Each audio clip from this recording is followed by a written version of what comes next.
Our thing is next hope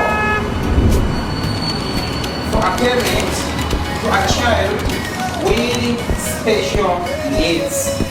So when you talk about special needs, some people get confused, but we have two words which are always common: disability, special needs.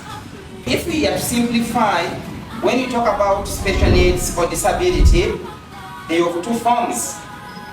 We have the visible and the invisible. We look at the center. We have children with different conditions. For example, autism. We have children with cerebral palsy. We have children with dyslexia. We have children with Down syndrome and some other conditions. Now, here we are. I come to finance trust staff. Is your life safe? In case I happen to bear a child with special needs, why?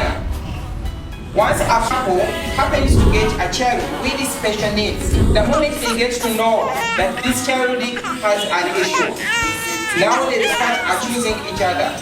The father will say, I told you to go for antenatal and you refused. I told you to visit your auntie and you refused. Now you see our child? This is a fault to you. In case you happen to bear a child with special needs, that is not the end of life. We are there for you. Different centers are there for you. What is the best plan for that?